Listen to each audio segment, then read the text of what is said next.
الحمد للہ رب العالمین الرحیم مالک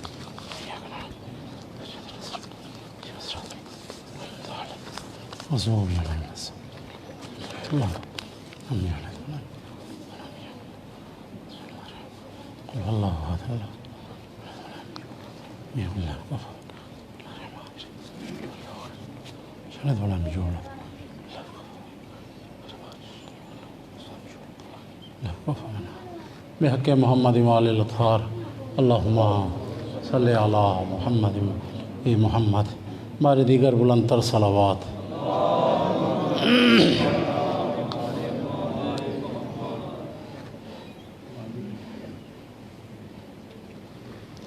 اعوذ باللہ من الشیطان الرجیم، بسم اللہ الرحمن الرحیم۔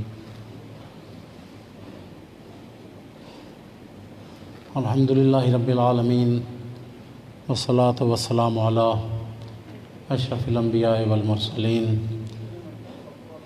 الرسول النبی الامی الہاشمی سیدنا و شفیعنا ابی القاسم المصطفیٰ محمد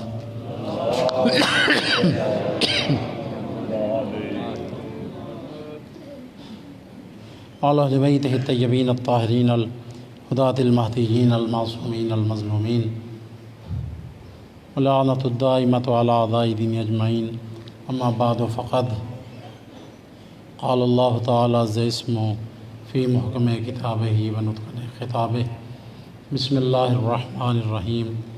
ان المسلمین والمسلمات والمؤمنین والمؤمنات والقانتین والقانتات والصادقین والصادقات والصابرین والصابرات والخاشعین والخاشعات والمتصدقین والمتصدقات والصائمین والصائمات والحافظین فروجہم والحافظات والذاکرین اللہ کثیرا والذاکرات اعد لہم مغفرۃ واجرا عظیما۔ صلوات پڑھیے مل کے سارے حضرات۔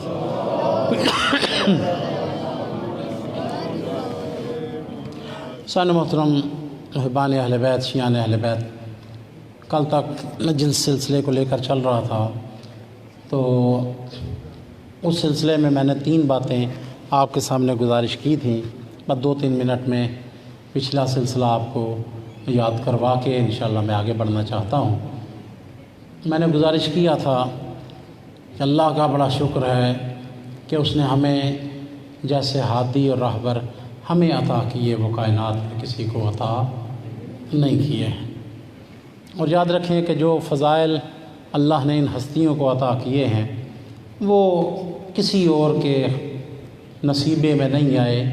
یہی وجہ ہے کہ رسول عطا کیا تو اتنا بلند عطا کیا کہ جس کے امتی ہونے کے لیے دوسرے نبی دعا کرتے ہوئے نظر آتے ہیں، اور اسی گھرانے کے دوسری فرد جو بعد از پیغمبر پوری کائنات میں سب سے بلند تر ہے، اور تاریخ بتاتی ہے کہ لوگوں نے بڑا بغض رکھا اور لوگ اس علی کے فضائل سننا پسند نہیں کرتے تھے، مگر اللہ نے وہ شان، وہ مرتبہ، وہ مقام عطا کیا کہ وہ جو بغض رکھنے والے تھے یا محبت رکھنے والے تھے ان کو اکثر یہ دیکھنا پڑا کہ ارادہ خدا کا ہوا کرتا تھا، زبان مصطفیٰ کی ہوتی تھی، قصیدہ علی ابن ابی طالب کا ہوا کرتا۔ تو لہٰذا اس پورے گھرانے کا مقابلہ کائنات میں کوئی نہیں کر سکتا۔ یہ جو اللہ نے 5 تن پاک عطا کیے، یہ جو اللہ نے 12 امام عطا کیے، یہ جو اللہ نے 14 معصوم ہستیاں عطا کیں، ان 14 کا مقابلہ نہ اولین میں سے کوئی کر سکتا ہے نہ آخرین میں سے کوئی کر سکتا ہے۔ اور فقط غیروں کی بات نہیں ہے، میں نے کل بھی اشارہ کیا تھا کہ ائمہ کے لیے اور معصومین کے لیے وہ حضرت آدم سے سلسلہ شروع ہوا کہ بہت بڑی مصیبت یہ تھی کہ بعض افراد خاندان سے باہر جو تھے وہ بھی فضائل دے کے حسد کرتے تھے، اور ایک بڑی مصیبت یہ تھی کہ خاندان میں بھی بعض لوگوں نے مخالفت کر دی۔ مگر یاد رکھیں کہ ایک ماں اور ایک باپ کے بیٹے ہونا اور ہوا کرتا ہے، خدا کے منصب کے حامل ہونا اور ہوا کرتا ہے۔ حضرت ابو طالب کے 4 بیٹے ہیں، مگر جو چھوٹا فرزند ہے وہ مرتبے میں سب سے بلند ہے، یعنی مولا علی کے سگے بھائی مولا علی کا مقابلہ نہیں کر سکتے ہیں۔ اور اسی طرح سے باقی یہ جو 12-14 ہیں، چاہے ان کے کوئی باقی رشتہ دار بھی ہوں، وہ ان کا مقابلہ نہیں کر سکتے۔ بڑی مصیبت یہ ہے کہ معصومین کے ساتھ بعض دفعہ اپنے قریبی رشتہ دار جو ہیں وہ بھی حسد کرتے تھے۔ یہ تاریخ کے واقعات کا پتہ ہے جو تاریخ کی کتابوں کی طرف رجوع کرتے ہیں، اور یہ ایک بہت بڑی مصیبت تھی۔ امام حسن مجتبی صلی اللہ علیہ وسلم، ان کے پوتوں میں سے ایک پوتا ہے، نام ہے محمد بن عبداللہ۔ امام جعفر صادق علیہ السلام کے دور میں تھے، تو انہوں نے امام جعفر صادق کو دیکھ کے ایک دفعہ کہا کہ جعفر صادق تیرے پاس بھی علم ہوگا، لیکن اللہ نے مجھے تجھ سے زیادہ علم عطا کر دیا ہے۔ توجہ فرمائیں، آپ حالات دیکھیں کہ امام حسن کی نسل سے ہیں، امام حسن کے پوتوں میں شمار ہوتے ہیں، اور انہوں نے دیکھ کے امام جعفر صادق علیہ السلام کو کہا کہ جعفر صادق، اللہ نے تجھے بھی بڑا علم عطا کیا ہے، مگر اللہ نے مجھے تجھ سے زیادہ علم عطا کر دیا ہے۔ امام جعفر صادق علیہ السلام، اب ہماری طرح کا رویہ تو ان کو تھا نہیں، اگر ہماری طرح کا کوئی بندہ ہوتا تو کوئی لڑنے کے لیے تیار ہو جاتا، کوئی مرنے کے لیے تیار ہو جاتا، لیکن امام نے کہا کہ نہیں، بیٹھ جا یہاں پہ۔ جب وہ بیٹھ گئے تو امام نے کہا کہ اچھا تیرا دعویٰ کیا ہے؟ اس نے کہا میرا دعویٰ یہ ہے کہ اللہ نے مجھے آپ سے زیادہ علم عطا کیا ہے۔ معصوم دیکھ کے ارشاد فرماتے ہیں، یاد رکھ تو بھی علی ابن ابی طالب کا پوتا ہے، اور میں بھی اسی علی ابن ابی طالب کا پوتا ہوں، تو اتنا تو تیرے علم میں ہوگا کہ تیرے جد اور میرے جد علی ابن ابی طالب نے اپنے ہاتھوں کی کمائی سے 1000 غلام آزاد کیے تھے۔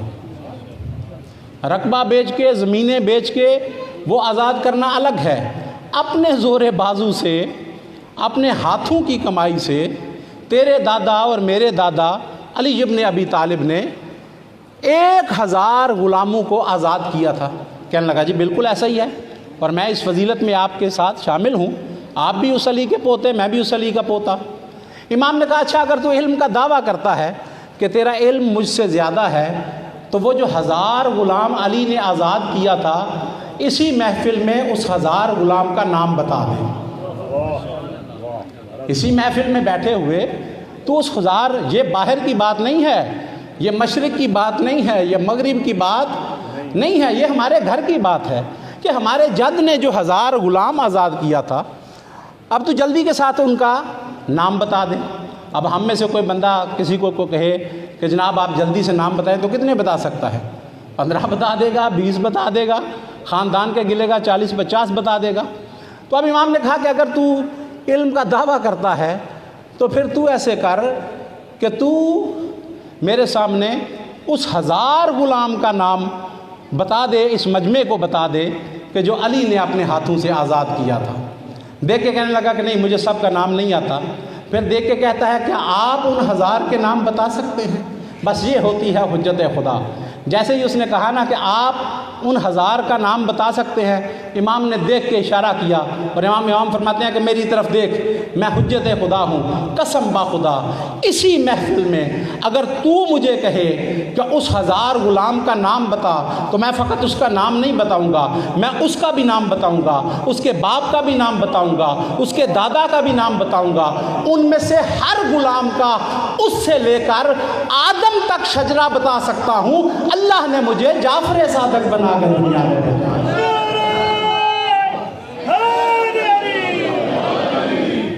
اللہ نے مجھے جعفر صادق بنا کے بھیجا ہے۔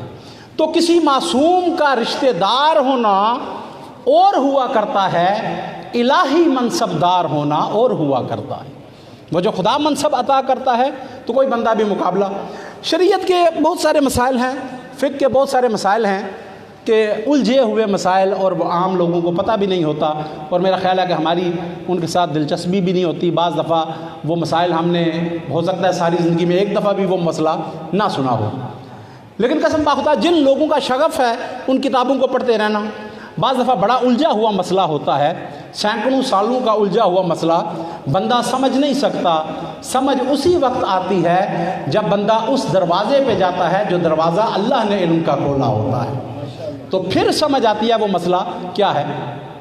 میں آج یہ کتاب میں دیکھ رہا تھا اور پہلے مسئلے کا مجھے علم تھا، لیکن وضاحت جب امام کی جب میں نے پڑھی تو میں اس کے بعد میں کافی دیر تک مسکراتا رہا۔ فقہ کا ایک مسئلہ یہ ہے کہ ایک فقہ میں باب ہے کنیزیں رکھنے کا باب۔ آج کل تو وہ دور نہیں ہے، پہلے دور میں غلام بھی ہوتے تھے، کنیزیں بھی ہوتی تھی۔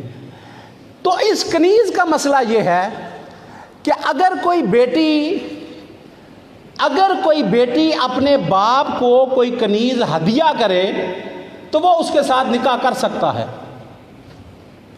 اگر کوئی بیٹی، ظاہر ہے کہ ایسا ہوتا ہے نا، پہلے کنیزوں کا مسئلہ ہوتا تھا، آج کل اگر کوئی بیٹی جو ہے وہ اپنے باپ کو کوئی قیمتی لباس دینا چاہے تو دے سکتی ہے کہ نہیں دے سکتی؟ بیٹیاں عموماً باہر ہوتی ہیں، آج کل شادیاں باہر سے 2-4 سال بعد جب آتی ہیں تو وہ اپنی ماں کے لیے بھی کوئی تحفہ لاتی ہیں، وہ اپنے باپ کے لیے بھی تحفہ لاتی ہیں۔ تو فقہ کا مسئلہ یہ ہے کہ پہلے ادوار میں کنیزیں، آج کل کنیزوں کا وہ سلسلہ نہیں ہے، کہ اگر کوئی بیٹی اپنے باپ کو کنیز دے تو اس کا باپ جو ہے وہ اس کے ساتھ نکاح کر سکتا ہے، لیکن اگر بیٹے کی کوئی کنیز ہو تو باپ اس کے ساتھ نکاح نہیں کر سکتا ہے۔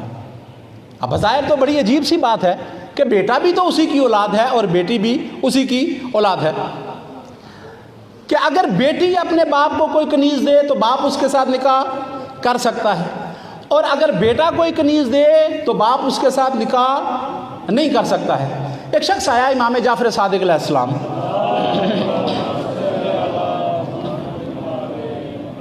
آگے کہنے لگا کہ مولا یہ مسئلہ شریعت محمدی کا ہے تو مجھے سمجھ نہیں آتی بیٹی اور بیٹے میں کیا فرق ہے؟ بیٹی کنیز دے تو باپ نکاح کر سکتا ہے، بیٹا کنیز دے تو نکاح نہیں کر سکتا۔ معصوم فرماتے ہیں نہیں، حق وہی ہے جو محمد مصطفیٰ کی شریعت کا ہے۔ کہنے لگا مولا سمجھ نہیں آئی۔ یقیناً حق وہی ہے جو آپ بیان کر رہے ہیں۔ فرمایا شریعت نے اس لیے رکھا ہے کہ بیٹی کی کنیز کو باپ قبول کر سکتا ہے، اس لیے کہ بیٹی خود اس کنیز سے نکاح نہیں کر سکتی، بیٹی اس کنیز سے نکاح نہیں کر سکتی، لیکن بیٹا تو نکاح کر سکتا ہے نا جب تک باپ کو نہیں دیا۔ فرماتے ہیں بیٹی چونکہ ساری زندگی اس کنیز سے نکاح نہیں کر سکتی، لہٰذا وہ کنیز باپ کو ہدیہ کر سکتی ہے، لیکن جو بیٹے کی کنیز ہے ہو سکتا ہے کہ اس نے چھپا رکھا ہو اور باپ سے شرم کر کے نہ بتاتا ہو کہ میں نے اس سے نکاح کر رکھا ہے، بیٹے کی منکوحہ سے نکاح نہیں ہو سکتا ہے۔ اس وجہ سے شریعت نے کہا کہ بیٹے کی کنیز سے شادی نہیں ہو سکتی ہے۔ تو میرے بھائیو، جو منصب اللہ نے ان کو عطا کیا، کل کی پہلی بات، اور دوسری جو شان عطا کی ہے وہ کائنات میں کسی کو عطا نہیں کیا، وہ اللہ کے بتانے سے بھی معلوم ہو گیا ہے اور وہ ان کے ذاتی کردار سے بھی معلوم ہو گیا ہے۔ 2 باتیں کل کی تھی، تیسری بات میں نے کی تھی کہ معصوم فرماتے ہیں کہ ہر حال میں بندے کو اللہ کا شکر ادا کرنا چاہیے، اس خدا کی حمد کرنی چاہیے، بندہ کہتا ہوا نظر آنا چاہیے الحمدللہ رب العالمین، الحمدللہ علی کل حال۔ اور معصوم فرماتے ہیں کہ اے بندہ خدا کبھی غور تو کر کہ اس اللہ نے تجھ پہ کتنے احسان کیے ہیں۔ بندہ ایک ایک نعمت کو شمار کرنا چاہے، ان تعدوا نعمت اللہ لا تحصوها، اگر بندہ اللہ کی نعمتوں کو شمار کرنا چاہے تو گن گن کے اس کی انگلیوں کے پور تو ختم ہو سکتے ہیں، اللہ کی نعمتوں کو کبھی شمار نہیں کر سکتا ہے۔ اس کی زندگی کی ڈور ٹوٹ سکتی ہے مگر اللہ کی نعمتوں کو کبھی شمار نہیں کر سکتا ہے۔ کس کس بات پہ اللہ کا شکر ادا کرے؟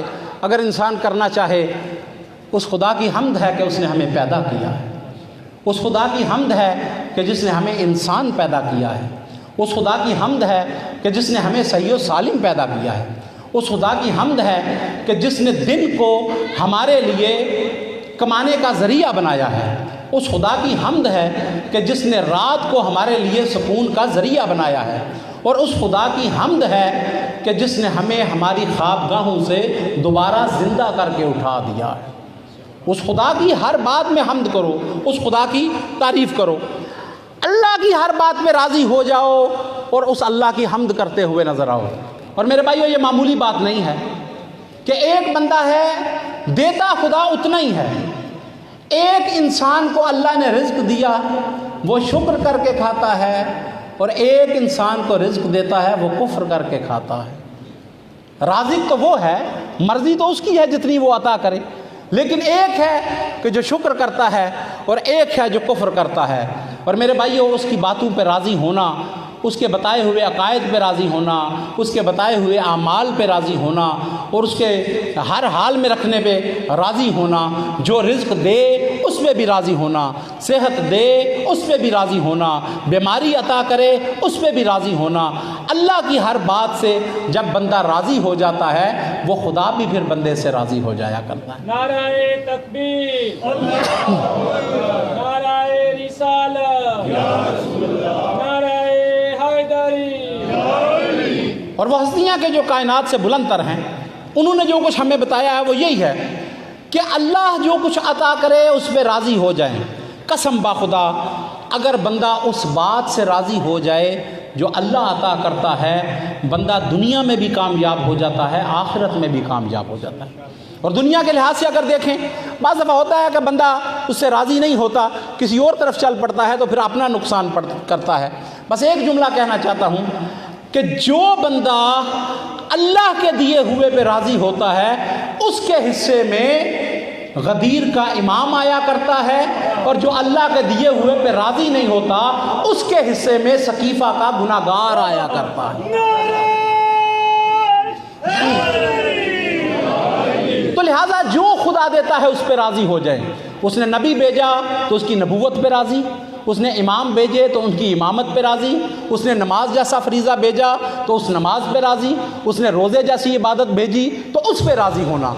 اور یہ ان ہستیوں نے بیان کیا کہ میں گزارش کر رہا ہوں کہ جن سے بلند تر اللہ نے کائنات میں کوئی ہستیاں پیدا نہیں کی ہیں۔ بہت سارے واقعات پیش کیے جا سکتے ہیں کہ وہ ہستیاں راضی تھیں اس اللہ سے اور ان کا مقام سب سے بلند تر ہے۔ میں آج ہی ایک کتاب میں دیکھ رہا تھا کہ جب امام حسن مجتبیٰ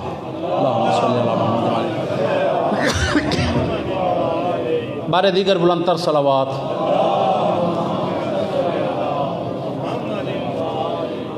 امام حسن مجتبیٰ نے جب حاکم شام سے صلح کی ہے نا، جب صلح کر لی حاکم شام سے، روایت کہتی ہے کہ ساری کی ساری ملت اسلامیہ پہ وہ قابض ہو گیا۔ اس نے جہاں پر اور بہت ساری چیزیں کی ہیں، اس نے پوری ملت اسلامیہ پہ قبضہ کرنے کے بعد مروان کو مدینے کا گورنر بنایا ہے۔ توجہ فرمائیے گا اس بات کی طرف۔ اور مروان کو بلا کے اس نے کہا کہ میں اپنی سیاست کے لیے میں نے بہت سارے کام کیے ہیں، لیکن سیاست کے لیے ایک اور کام رہتا ہے کہ اگر وہ کام ہو جائے تو میں سمجھتا ہوں کہ میری بادشاہت کو کوئی خطرہ نہیں ہے۔ مروان نے پوچھا کہ وہ کیا؟ کہنے لگا کہ اب جب مدینے جانا نا تو بنو ہاشم کا قبیلہ سردار قبیلہ ہے، بنو ہاشم کا قبیلہ ایک بہت بڑا قبیلہ ہے، سردار قبیلہ ہے۔ میں چاہتا ہوں کہ یزید کے لیے کسی ہاشمی عورت کا رشتہ لے لوں۔ بنو ہاشم کوئی چھوٹا قبیلہ نہیں، سردار قبیلہ ہے۔ مدینے میں جانا تو میں چاہتا ہوں کہ یزید کے لیے کسی ہاشمی عورت کا رشتہ ہو جائے۔ اگر یہ رشتہ ہو جائے گا تو یہ بنو ہاشم کا قبیلہ میرے ساتھ ہو گیا، مجھے عرب کے کسی قبیلے کا ڈر نہیں رہتا۔ اب وہ مروان آیا ہے مدینے میں، اور روایت کہتی ہے کہ حاکم شام نے 3 باتیں کی۔ اس نے کہا جب جانا نا تو بنو ہاشم کے گھروں میں چکر لگانا اور کوئی رشتہ دیکھنا، اور اس کے بعد تو 3 باتیں کرنا۔ جب تجھے کوئی مناسب رشتہ مل گیا نا تو ان سے 3 باتیں کر۔ وہ 3 باتیں کیا ہیں؟ کہنا کہ حاکم شام رشتہ طلب کرتا ہے اور وہ کہتا ہے کہ جو بھی رشتہ دے گا میں جتنا بھی اس لڑکی کے لیے اس کا باپ حق مہر مانگے گا میں ادا کرنے کے لیے تیار ہوں۔ اگر لاکھوں دینار بھی مانگے تو میں حق مہر دینے کے لیے تیار ہوں۔ دوسری چیز یہ کہنا کہ اگر کوئی بندہ میرے یزید کو رشتہ دے گا تو میں اگر اس کے ذمہ لاکھوں دینار بھی قرضہ ہوگا میں وہ قرضہ ادا کرنے کے لیے تیار ہوں۔ اور تیسری بات کہ جب ان کے پاس جانا تو کہنا بنو ہاشم سے کہ یہ جو قدورت ہے تمہارے دلوں میں، یہ جو نفرت ہے بنو امیہ کے لیے، اگر یہ رشتہ ہو گیا تو دونوں خاندانوں میں جنگ ہمیشہ کے لیے ختم ہو سکتی ہے۔ یہ تین باتیں ہیں حاکم شام نے کی۔ مروان آیا ہے، روایت کہتی ہے مروان آ کے اس نے تلاش کیا، بنو ہاشم میں ایک بچی کا رشتہ اس نے دیکھا اور اس کے باپ کو بلایا ہے، اس ہاشمی کو بلایا اور کہنے لگا کہ معاویہ جو ہے وہ رشتہ طلب کرتا ہے اور یہ شرائط اس نے رکھی ہیں اور یہ وہ کہتا ہے کہ میں فائدے دینے کے لیے تیار ہوں، تو اگر تو رشتہ کر دے تو اس میں فائدے ہی فائدے ہیں۔ روایت کہتی ہے کہ یہ سننا تھا اور میں یہ کہتا ہوں کہ یہ ہر مومن کا عقیدہ ہونا چاہیے۔ یہ سننے کے بعد اس جوان نے دیکھ کے اس کے سامنے بات کی، اس نے کہا خدا کی قسم ہمارا پہلا جو سردار تھا اسے محمد مصطفیٰ کہتے ہیں، اور محمد مصطفیٰ کے بعد ہمارے سردار کو علی ابن ابی طالب کہتے تھے، اور آج جو ہمارا سردار ہے اسے حسن مجتبیٰ کہتے ہیں۔ ہم پورا خاندان کبھی بھی اپنی بچیوں کا رشتہ نہیں کرتے، ہم وہیں کرتے ہیں جہاں پہ حسن مجتبیٰ رشتہ کرنے کے لیے راضی ہو جاتا ہے۔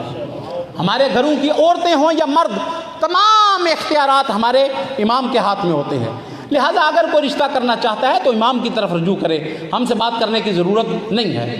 روایت کہتی ہے کہ مروان آیا ہے امام حسن مجتبیٰ کے پاس، مل کے صلوات پڑھ لیجئے۔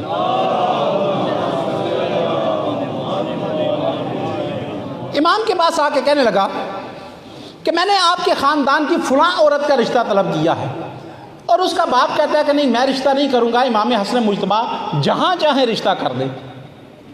اور حاکم شام کہتا ہے کہ اگر یہ رشتہ ہو گیا تو جتنا کروں گا، جتنا حق مہر مانگو گے میں ادا کروں گا، اور یہ رشتہ جو ہے وہ ہمیشہ کے لیے نفرت کو ختم کر دے گا، جنگوں کا سلسلہ ختم ہو سکتا ہے۔ اور چوتھی بات مروان نے اپنی طرف سے داخل کی ہے، اور ان لوگوں کی ذہنیت کو دیکھیں۔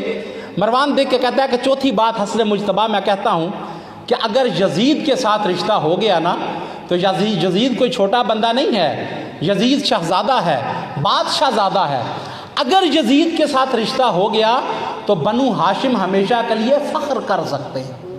بس یہ بات سننا تھی تو علی کے لال کو جلال آیا، فرمایا کہ تیری باتوں کا جواب میں دوں گا، مگر اس وقت دوں گا جب بنو ہاشم کے بزرگ بھی موجود ہوں گے اور بنو امیہ کے نمائندے بھی موجود ہوں گے، تو سب کو اکٹھا کر اور پھر ہم سے سوال کر۔ روایت کہتی ہے کہ مروان نے بنو امیہ کے بڑے بوڑھوں کو بلایا ہے اور امام حسن مجتبیٰ نے شیوخ بنی ہاشم کو اکٹھا کیا۔ وہاں پہ اکٹھا کرنے کے بعد امام نے کہا کہ آپ اپنی درخواست کو پیش کر۔ اس نے کہا کہ معاویہ کہتا ہے کہ کسی ہاشمی عورت کا رشتہ چاہیے، اور اس کے بعد وہ کہتا ہے، میں امام نے کہا کہ جو تین باتیں اس نے کی جو تو نے کی، باری باری ان کو بیان کر۔ وہ کہتا ہے کہ پہلی بات حاکم شام کہتا ہے کہ اگر یہ رشتہ ہو گیا تو جتنا بھی حق مہر طلب کرو گے میں ادا کرنے کے لیے تیار ہوں۔ دیکھ کے امام حسن نے ارشاد فرمایا کہ یاد رکھ قسم با خدا ہم آل محمد کی سیرت سے کبھی انحراف نہیں کرتے ہیں۔ تو کہتا ہے کہ حاکم شام کہتا ہے کہ اگر رشتہ ہو گیا تو جتنا بھی حق مہر طلب کرو گے میں ادا کروں گا، قسم با خدا ہم نے کبھی اس حق مہر سے تجاوز نہیں کیا جو پیغمبر نے سیدہ کا مقرر کیا۔ ہماری ہر عورت کا حق مہر اتنا ہوتا ہے جتنی پیغمبر کی لفت جگر کا حق مہر ہوتا ہے۔ دوسری بات تو کہتا ہے کہ اگر یہ رشتہ مل جائے تو حاکم شام سارے قرضے اتار دے گا۔ دیکھ کے امام حسن نے ارشاد فرماتے ہیں ایک دفعہ یہ بنو ہاشم کے غیرت مند جوانوں پہ نگاہ ڈال کے یہ بات کر، قسم با خدا یہ وہ غیرت مند جوان ہیں جنہوں نے کبھی عورتوں کے ذریعے سے قرضے نہیں اتارے، اپنے بازوؤں سے قرضے اتارے۔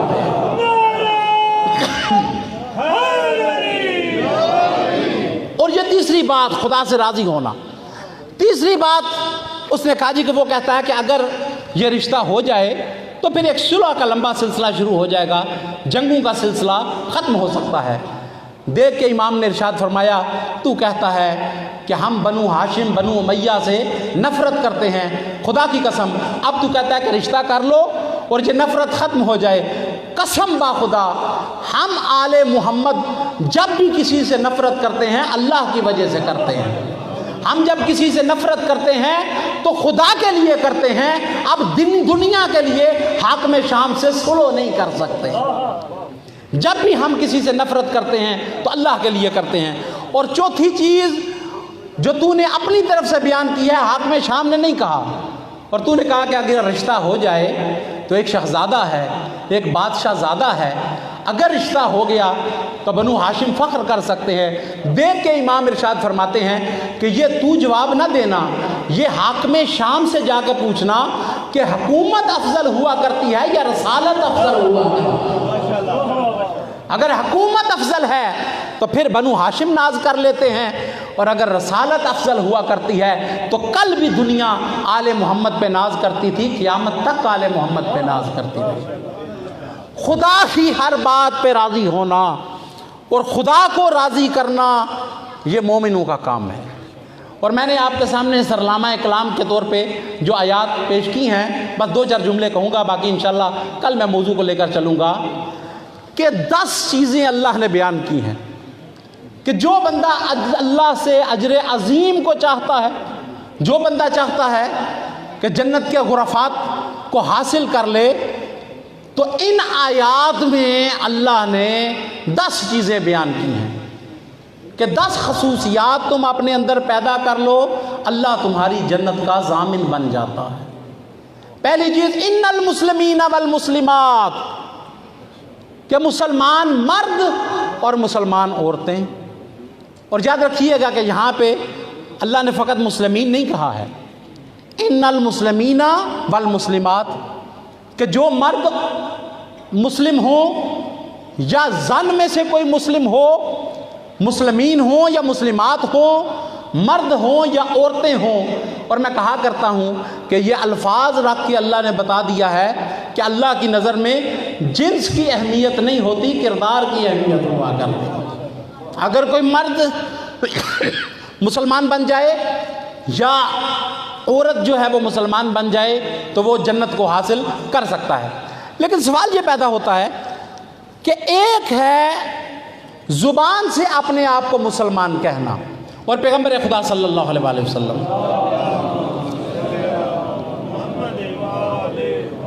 ارشاد فرمایا تھا، سیأتی علی الناس زمان لا یبقى فیہم من القرآن الا رسمہ ومن الاسلام الا اسمہ۔ پیغمبر فرماتے ہیں کہ ان قریب وہ وقت آ جائے گا کہ جب دنیا میں اسلام تو ہوگا مگر فقط نام کی حد تک ہوگا۔ اگر کوئی بندہ کسی سے پوچھے گا کہ تو کون ہے، وہ کہے گا مسلمان ہوں۔ تیرا نام کیا ہے؟ میرا نام محمد حسین ہے۔ تیرا نام کیا ہے؟ میرا نام عالم رضا ہے۔ تیرا نام کیا ہے؟ میرا نام عابد علی ہے۔ اس کا نام تو مسلمانوں والا ہوگا مگر کردار مسلمانوں والا نہیں ہوگا۔ ان قریب دنیا میں اسلام تو ہوگا مگر فقط نام کی حد تک ہوگا، کردار والا اسلام جو ہے وہ موجود نہیں ہوگا۔ اور یاد رکھیے گا کہ جو قرآن میں کہا گیا ہے ان المسلمین والمسلمات، وہ نام کے مسلمان کو نہیں کہا گیا، وہ کردار کے مسلمان کو بھی کہا گیا کہ اپنا کردار مسلمانوں والا کرنا چاہیے۔ لیکن ہمیں تو پتہ ہی نہیں ہے کہ وہ مسلمان ہوتے کیسے ہیں۔ کیا خیال ہے آپ کا؟ مسلمان کا کوئی قد 6 فٹ کا ہونا چاہیے کہ جس کا قد 6 فٹ ہے وہ مسلمان ہے، اور جس کا قد نہیں ہے وہ مسلمان نہیں ہے۔ کچھ خصوصیات ہیں مسلمانوں کی، اور علامہ اقبال نے بھی تو کہا تھا نا کہ یوں تو سید بھی ہو، یوں تو سید بھی ہو، یوں تو مرزا بھی ہو، سید بھی ہو، افغان بھی ہو، تم سبھی کچھ ہو، بتاؤ کہ مسلمان بھی ہو۔ کوئی بندہ کہہ تو سکتا ہے کیا ڈاکٹر اقبال ہم سارے کے سارے مسلمان ہی ہیں، لیکن علامہ اقبال کا بھی جواب یہ ہے کہ میں نام کے مسلمان کی بات نہیں کرتا، میں کردار کے مسلمان کی بات کرتا ہوں۔ تو لہٰذا بات صرف یہ ہے کہ مسلمان کیسے بنا جاتا ہے، کہ جس کو جنت ملے گی، جو جنت میں چلا جائے گا، اس کے لیے ہمیں معصوم کی طرف رجوع کرنا پڑے گا۔ 3 چیزیں معصوم نے بیان کی ہیں کہ مسلمان کون ہوتا ہے، اور اگر ہم ان 3 چیزوں کو اپنا لیں تو ہم کافی حد تک مسلمان بن سکتے ہیں۔ مل کے ایک دفعہ بات پڑھ لیجئے۔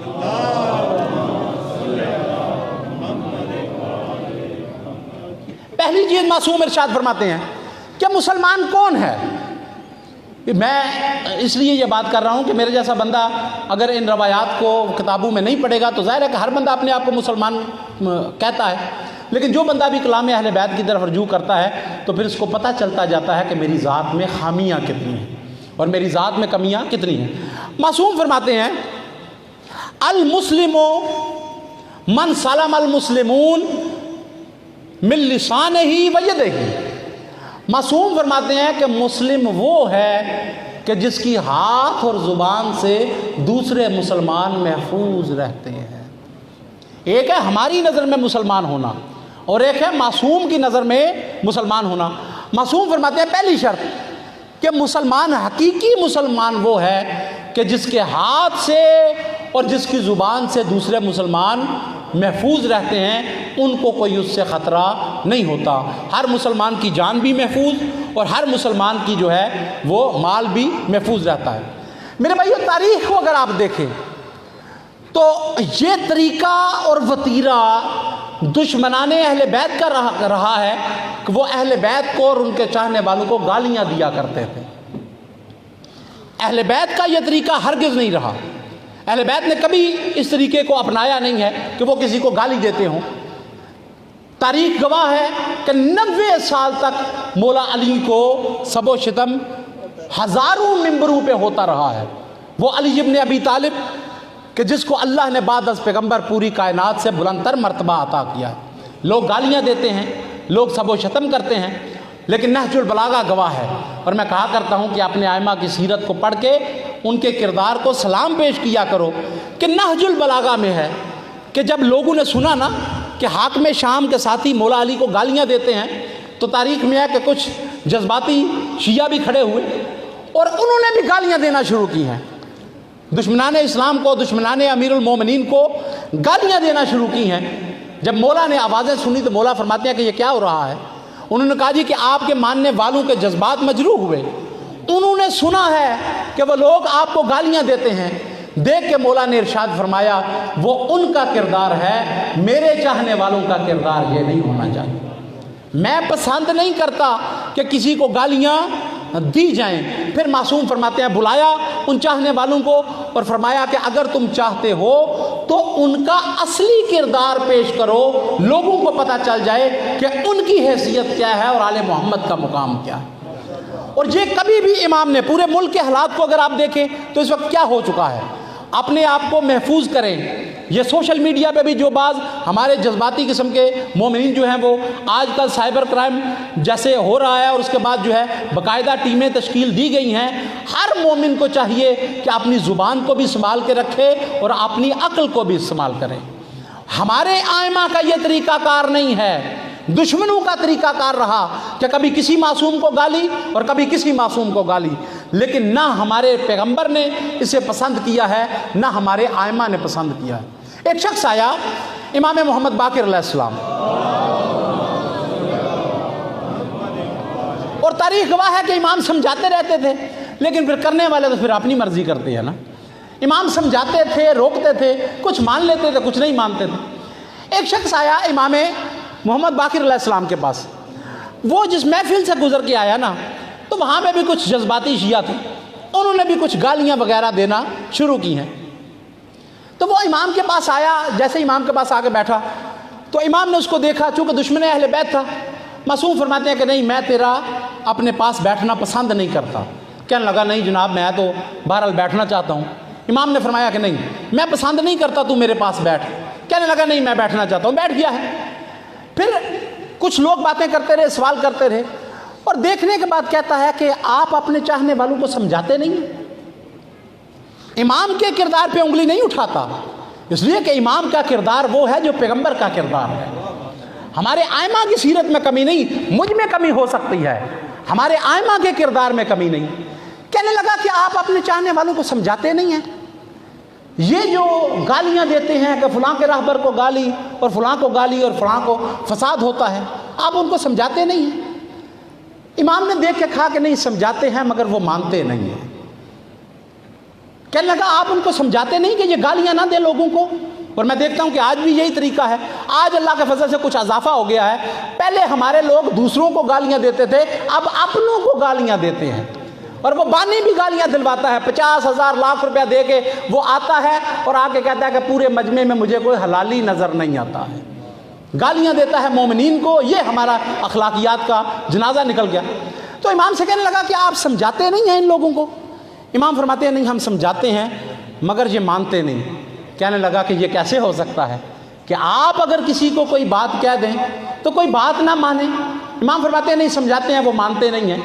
کہنے لگا یہ ہو کیسے سکتا ہے کہ آپ ان کو کچھ کہہ دیں اور وہ مانے نہیں؟ معصوم فرماتے ہیں پھر میری طرف دیکھ، ابھی تھوڑی دیر پہلے تجھے بھی تو کچھ کہا تھا، تو نے بھی تو نہیں مانا ہے۔ میں نے تجھے کہا تھا میرے پاس نہ بیٹھنا، مگر تو بیٹھ گیا ہے۔ تو جیسے تو ہماری بات کو نہیں مانتا، ایسے وہ بھی ہماری بات کو نہیں مانتے۔ لیکن میرے بھائیو، حق وہی ہے جو 14 کی زبان سے صادر ہوتا ہے۔ معصوم ارشاد فرماتے ہیں کہ اصلی مسلمان وہ ہے کہ جس کی زبان سے بھی مسلمان محفوظ رہے اور جس کے ہاتھ سے بھی مسلمان محفوظ رہے۔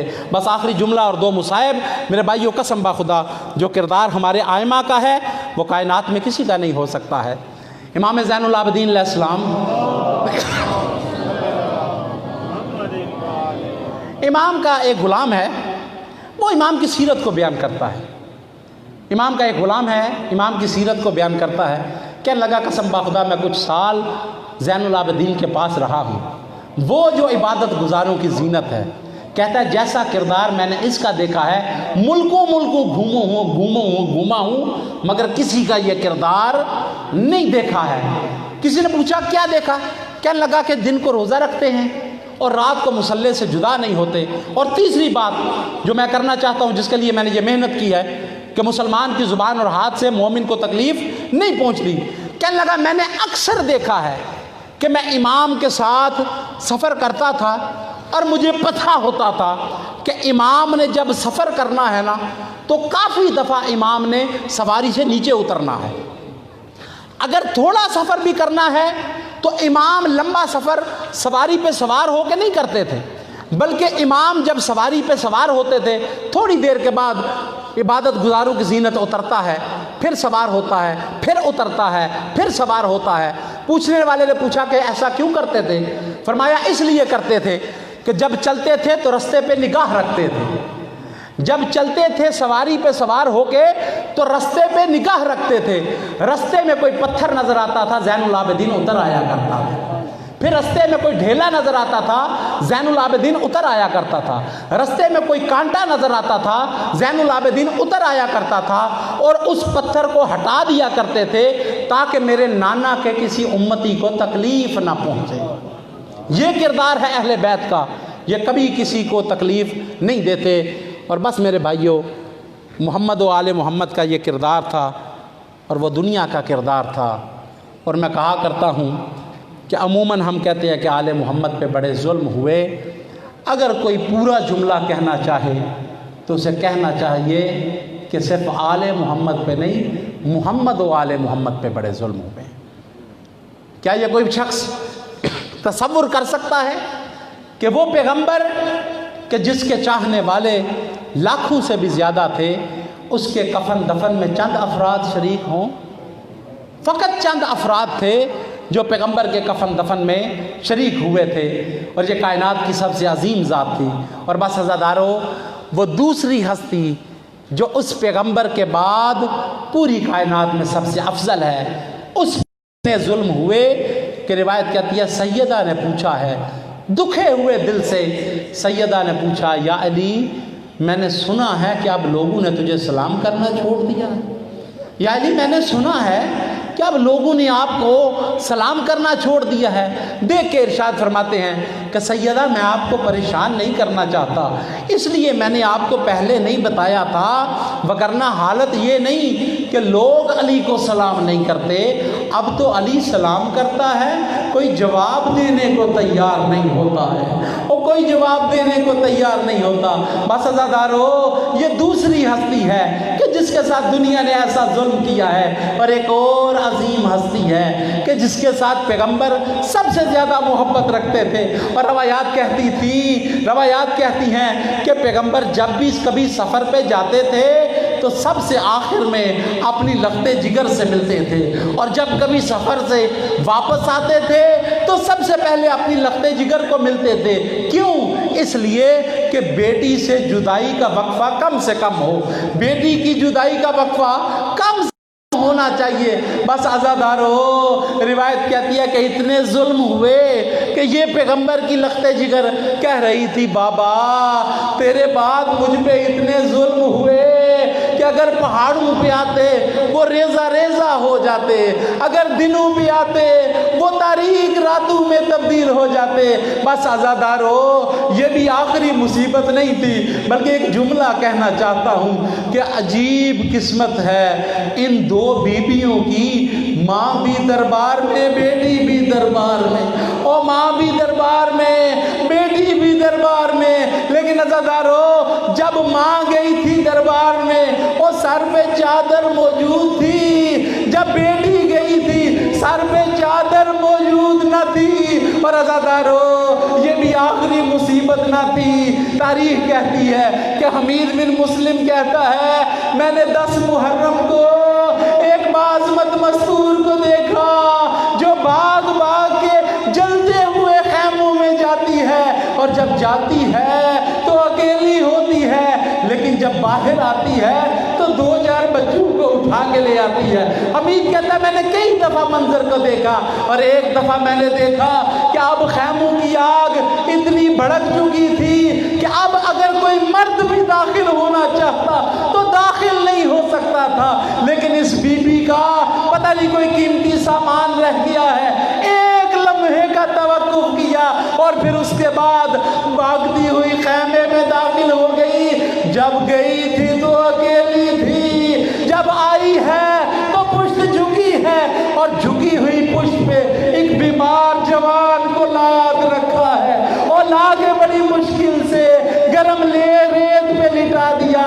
نظرت یمیناً و شمالاً، حیران ہو کے دائیں طرف دیکھتی ہے، کبھی بائیں طرف دیکھتی ہے، کدھر گیا میرا علی اکبر، اور کدھر گیا میرا عباس، کدھر گئے میرے پردوں کے محافظ۔ بس عزادارو میں کہا کرتا ہوں کہ یہ بھی آخری مصیبت نہ تھی اس بی بی کی، اس سے سخت مرحلہ وہ تھا کہ جب ان بیویوں کو سوار کر کے لے جانے لگے ہیں تو ادھر سے گزارا گیا جہاں پہ گنجے شہداء میں لاشیں پڑے ہیں۔ روایت کہتی ہے کہ لاشوں کے پاس سے جب گزرنے لگی بیویاں اور دھوپ میں لاشوں کو دیکھا ہے تو ہر بیوی نے خود کو اونٹ کی پشت سے گرا دیا ہے، اور میں کہا کرتا ہوں قسم با خدا ان بیویوں کا اونٹوں کی پشتوں سے گرنا یہ عباس کے گرنے سے بھی مشکل تھا۔